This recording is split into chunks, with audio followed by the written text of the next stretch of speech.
জুবিনদাৰ গোটেই এই কাৰবাৰৰ লগত মোক কোনো ধৰণে জড়িত জুবিন গাৰ্গৰ লগত পলিটিক্স নহব আমাক A to Z নিউজ লাগিব জুবিন মৰিলে বুলি ষ্টেটাছ লগাইছে মৰক না মৰিবতে না তাক চুট মাৰা না খেলা আসলতে সিদিনাখন সিংগাপুৰত জুবিনৰ লগত কি হৈছিল কি হয় আসল গোপন ৰহস্য জুবিনৰ মৃত্যুৰ পিছত আৰু এতিয়ালৈকে কিয় হেমকানু মহন্ত আৰু শেখৰজ্যোতি গোস্বামীক ফাঁচীৰ শাস্তি দিয়াৰ আদেশ দিল আদালত আৰু কিয় জুবিনৰ পত্নী আৰু নিশিতাক গ্ৰেপ্তাৰ কৰিলে পুলিচে আসলতে কি ৰহস্য লুকাই আছিল এই জুবিনৰ মৃত্যুৰ পিছত আসলতে কি হৈছিল সিদিনাখন সিংগাপুৰত চলক আমি জানি লম এই ভিডিঅ'টোৰ মাধ্যমত আৰু আপুনি যদি এই চেনেলত নতুন হৈ থাকে তেনেহলে চেনেলটোক অৱশ্যই এতিয়াই সাবস্ক্ৰাইব মাৰি ৰাখক প্ৰথম কথা যে মই যেতিয়া সিংগাপুৰত আছিলোঁ সেই 450-500 ডেলিগেটছৰ মাজত সেই মানুহখিনিৰ মাজত মই এগৰাকী আছিলোঁ আৰু মই আজি মোৰ দুখ লাগিছে মই ইয়ালৈ আহিবলগীয়া হৈছে ষ্টেটমেণ্ট ৰেকৰ্ড কৰিব তেওঁলোকে ঠিক আছে মই ডেফিনেটলি মই প্ৰশাসনক সহায় মানে তেওঁলোকক মই ফুল ছাপোৰ্ট দিম কিন্তু সেই অনুষ্ঠানটো কৰিবলৈ গৈছিলোঁ কিন্তু অনুষ্ঠানটোলৈ মই কোনো ধৰণে জড়িত নাছিলোঁ মানে জুবিনদাৰ গোটেই এই কাৰবাৰৰ লগত মোক কোনো ধৰণে জড়িত কাৰণ মই বাৰে বাৰে কৈছোঁ যে মোৰ জুবিনদাৰ লগত কথা নহ'ল জুবিনদা যে এই গোটেই শিডিউলটো কৰিছিলে মই গম নাপালোঁ আপোনালোকে যেনেকৈ খবৰটো পাইছিলে চাগে মই 5 মিনিটৰ আগতে মই ফোনত খবৰটো পাইছিলোঁ যে জুবিনদা এক্সিডেণ্ট হৈছে জুবিনদা ঢুকাইছে সেই গোটেইখিনি একেবাৰে মই অৱগত নাছিলোঁ কিন্তু ঠিক আছে যেহেতু মোৰ এতিয়া কথা নামটো ওলাই আছে গতিকে ইয়ালৈ মাতিছে প্ৰশাসনে গতিকে তেওঁলোকক মই ছাপোৰ্ট কৰিম আৰু মানে মই ছাপোৰ্ট কৰিবলৈ মানে মোৰ গোটেই শিডিউলটো ক'ম মই কেনেকৈ গৈছিলোঁ কেনেকৈ আহি পালোঁহি খালি মোৰ বেয়া লাগিছে যে মই তেখেতক লগ নাপালোঁ গলিতাক মই এবাৰ যদি কথা পাতিলোহেঁতেন চাগে মই তেখেতকে নিজেই ক'লোহেঁতেন যে গলিতা তুমি নাযাবা জুবিনদা তুমি নাযাবা কিন্তু মোৰ তেখেতৰ লগত কথা নহ'ল তেওঁ কিয় গুচি গ'লগৈ তালৈ সেই কাৰ লগত গ'ল সেই গোটেইখিনি বস্তুৱে মই অৱগত নাছিলোঁ আচলতে কাৰণ মই বেলেগত আছিলোঁ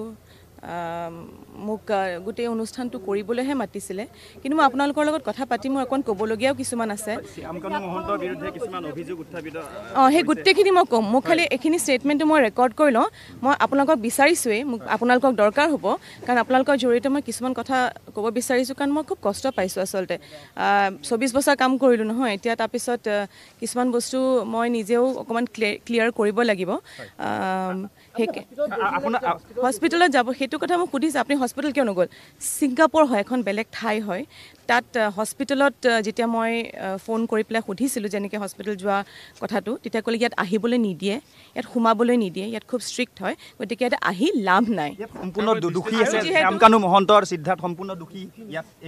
এতিয়া যিহেতু আমাক জাষ্টিচ লাগে কৈ আছোঁ সিদ্ধাৰ্থৰ নেগলিজেঞ্চ শ্যামকানু মহন্তই নিব নালাগিছিল গতিকে এতিয়া মই বিচাৰোঁ প্ৰশাসনে তেওঁলোকে যিহেতু একদম তৎপৰ হৈ পেলাই লাগিছে CID তেওঁলোকে গোটেইখিনি হাতত লৈছে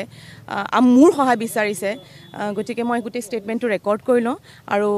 তাৰ পাছত মোৰ যিখিনি অকণমান কষ্ট সাংঘাতিক এইটোতো সাংঘাতিক নেগলিজেঞ্চ হয় সেইটো সাংঘাতিক নেগলিজেঞ্চ এজন বেমাৰী মানুহ এজনক তালৈ যাবলৈ দিয়াটোৱেই সাংঘাতিক নেগলিজেঞ্চ আৰু সেই ইয়টখনত উঠি পেলাই তেনেকৈ পানীত নামা চিজাৰ হোৱা মানুহ এইটো চবেই কৈ আছোঁ আমি এইটো নেগলিজেঞ্চ হয় শ্যামকানু মহন্তই তেখেতে লৈ যাব নালাগিছিলে আৰু লৈ যদি গৈছিলেও তেখেতক এটা ষ্ট্ৰং মেডিকেল টিম এটা দি পেলাই লৈ যাব লাগিছিলে বা এটা ষ্ট্ৰং যিটো ৰেছপনচিবল মানুহ দি পেলাই লৈ যাব লাগিছিলে আৰু তাত গৈ পেলাই তেওঁলোকে সেইখিনি কেয়াৰ ল'ব লাগিছিলে এইটো নেগলিজেঞ্চ হয় তেওঁলোকক মই চিনি নাপাওঁ তেওঁলোকক মই ভাল নাজানো তেওঁলোকৰ লগত মোৰ পৰিচয় নাই গতিকে তেওঁলোকে মই গম পাইছোঁ যে তেওঁলোকে ইয়টখন তেওঁলোকে বুক কৰিছিলে তেওঁলোকে জুবিন তাক ফুৰাবলৈ লৈ গৈছিলে গতিকে আহক এতিয়া তেওঁলোকে উত্তৰ দিয়কহি কিয় লৈ গ'ল কেনেকৈ লৈ গ'ল পাইছিলোঁ মই শ্যামকানু মহন্ত নহয় তেওঁ তেতিয়া নিজৰ প্ৰগ্ৰামৰ লগত বিজি হৈ আছে কাৰণ গোটেই উত্তৰ পূৰ্বাঞ্চলৰ চিফ মিনিষ্টাৰসকল গৈছে কালচাৰেল আইকনছসকল গৈছে তাৰপাছত আপোনাৰ মুঠতে 450-500 ডেলিগেটছ গৈছে অসমৰ মানে উত্তৰ পূৰ্বাঞ্চলৰ পৰা তেওঁৰ কোনো গুৰুত্বই নাই জুবিনদাৰ এনেকুৱা ঘটনা হোৱাৰ পাছতো তেওঁ নিজৰ কামত ব্যস্ত আছিল তেওঁ সেইটো কথা মই নাজানো যে ৰাতি যে তেওঁলোকে মই আকৌ কৈছোঁ যে মই গুচি অহাৰ পাছত ফেশ্বন শ্ব' মই ভিডিঅ' দেখিছোঁ যদি সেইটো চলাই আছিলে তাতকৈ আৰু মানে দুখৰ কথা একো নাই যদি সেইটো গৈছে পাইছিলোঁ সিদ্ধাৰ্থ শৰ্মাই যেহেতু 12 বছৰ ধৰি জুবিনদাৰ লগত আছিলে কিন্তু এনেধৰণৰ ঘটনা হোৱাৰ পিছতো কিন্তু যোৱাকালিহে স্পষ্টীকৰণ দিছে এই গোটেই বিষয়টো কি ক'ব বিচাৰিব আপুনি চাওক সিদ্ধাৰ্থ শৰ্মাৰ লগত মোৰ তেনেকুৱা সম্পৰ্ক মই ইমান তেনেকৈ সিদ্ধাৰ্থ শৰ্মাক মই লগ পাওঁ জুবিনদাৰ লগতহে জুবিনদাৰ মেনেজাৰ হয় সিদ্ধাৰ্থ শৰ্মাক মই তেনেকৈয়ে লগ পাইছোঁ গতিকে সিদ্ধাৰ্থ শৰ্মাৰ জুবিনদাৰ সম্পৰ্কটো মই খুব ভালকৈ ক'ব নোৱাৰিম কিন্তু হয় সিদ্ধাৰ্থ শৰ্মা যিহেতু manager Siddhartha Sharma fully responsible জুবিনদাৰ কেয়াৰ লোৱাটোত কেয়াৰ নকৰে জুবিন গাৰ্গৰ লগত পলিটিক্স নহ'ব আমাক A to Z নিউজ লাগিব কোনদিনা ছিংগাপুৰলৈ গৈছিলে কোন আছিলে তাত কাৰ লগত খাইছিলে কাৰ লগত বহিছিলে কাৰ লগত উঠিছিলে কেনেকৈ মৃত্যু হ'ল A to Z আমাক হিচাপ লাগিব নহ'লে শান্ত নহ'ব চব জাগিব কোনো বাদ দিব কোনো পৰিয়াল মেটাৰ কোনো নিজৰ ভাই ভনী ককাই ভাই পৰিয়ালৰ মেটাৰ নকৰে নিজৰ বাক স্বাধীনতা আছে কথা কৈছো জেললৈ লৈ যাওক ভয় নকৰো কিন্তু জুবিন গাৰ্গৰ প্ৰতিটো আপডেট অসম চৰকাৰে দিব লাগিব সেই মহন্ত বোলা গৰুটোৱে দিব লাগিব গৰু সি দিব লাগিব আমাক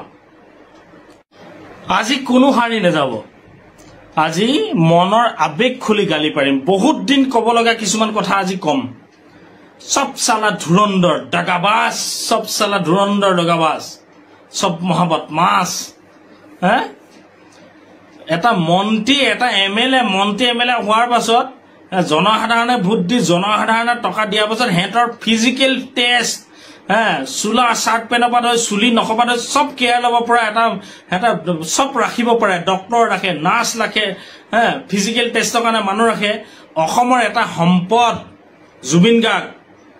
এটা মন্ত্ৰী MLAতকৈ বহুত ওপৰত 5 বছৰ কাৰ্যকাল জুবিন গাৰ্গ প্ৰতিজন অসমীয়া হৃদয়ত আছে তহঁতৰ নিচিনা 10 বাৰ 100 বাৰ জন্ম ল'লেও জুবিন গাৰ্গৰ নিচিনা হ'ব নোৱাৰো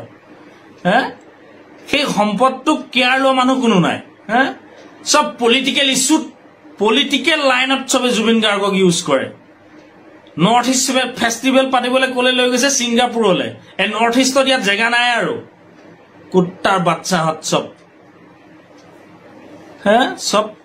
সব পলিটিকেল ভোটৰ স্বাৰ্থত তহঁতে মৰিলে লৈ যাবি নেকি টকা পইচা লৈ যাবি একো ঘটি নিব নোৱাৰা জুবিন গাৰ্গে জীৱনত যিমান টকা ঘটিলে যিমান যি কৰিলে চব ৰাইজৰ বাবে উৎসৰ্গা কৰি গ'ল চব দি গ'ল কাৰোবাৰ দেউতাকৰ বেমাৰ হৈছে টকা দিছে কাৰোবাৰ মাকৰ বেমাৰ হৈছে টকা দিছে কাৰোবাৰ এডমিশ্যন ফিজ নাই টকা দিছে যাকে ভিক্ষা কৰিছে তাকে টকা দিছে তহঁতে তেনেকুৱা হ'ব নোৱাৰ ল'ৰা ছোৱালী নিজৰ পেট ওলাই গৈছে টকা খাওঁতে আৰু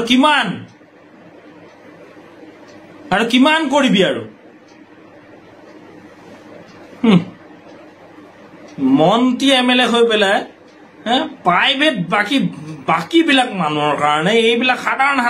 সৰু এটা মেজিষ্ট্ৰেট কাৰোবাৰ কিবা কিবি কাৰণে তাতকেতো বহুত ওপৰত জুবিন গাৰ্গ সেইটো কাৰণে private doctor private security guard কিবা কিবি চব থাকে জুবিন গাৰ্গ অসমৰ সম্পদ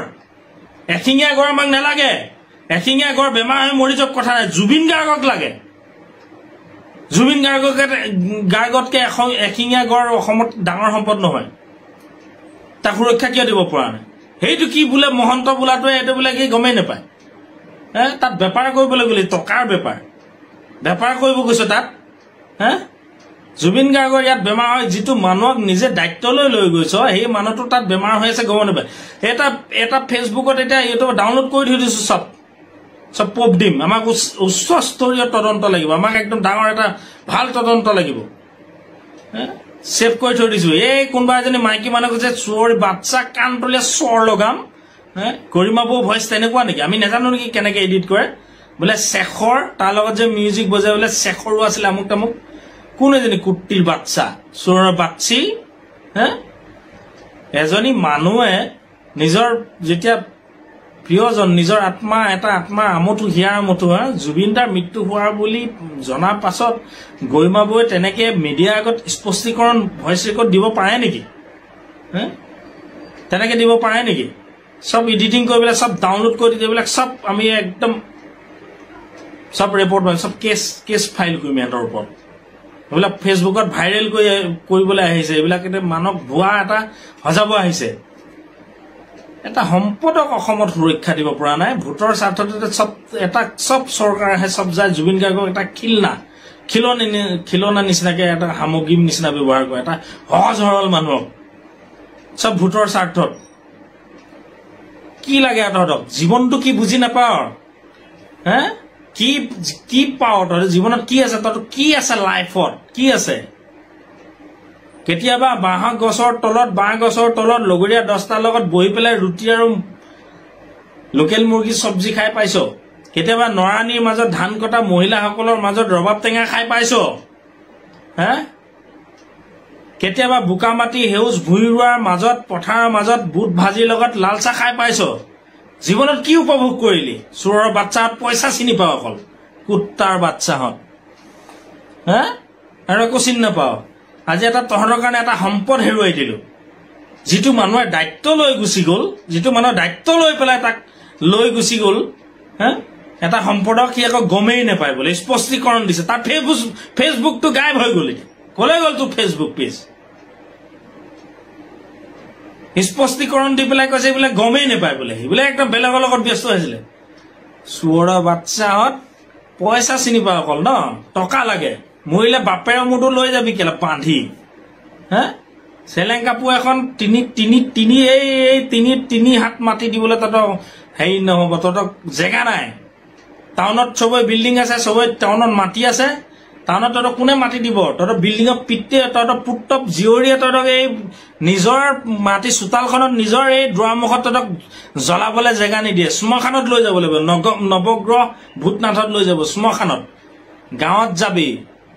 আমাৰ নিচিনা গাঁৱলীয়া হৈ যি চাবি গাঁৱত যাবি আমি শ্মশানলৈ নিনিও আমাৰ পিতৃ মাতৃ মৰিলে আমি মৰিলে আমাক শ্মশানলৈ নিনিয়ে আমি মৰিলে আমাক নিজৰ মাটিত দাহন কৰিব এইবিলাক উচ্চ পৰ্যায়ৰ তদন্ত হ'ব লাগিব আৱেগিক হৈ গৈছে ভাগ্য ভাল আজি গোটেইবিলাকে আহি লণ্ড বন্ধ কৰি এইটো মহন্ত বোলাটো ঘৰ কেলা জ্বলাই দিয়ে নাই চোৰৰ বাচ্চা সি স্পষ্টীকৰণ দিবলৈ আহে কুত্তাৰ বাচ্চা সি তাৰ ইয়াতে নৰ্থ ইষ্ট ফেষ্টিভেল পাতিবলৈ পইচা লাগে তহঁতক কুত্তাৰ বাচ্চা পইচা কি কৈ গতি হে পইচা কি গতি কৰিবি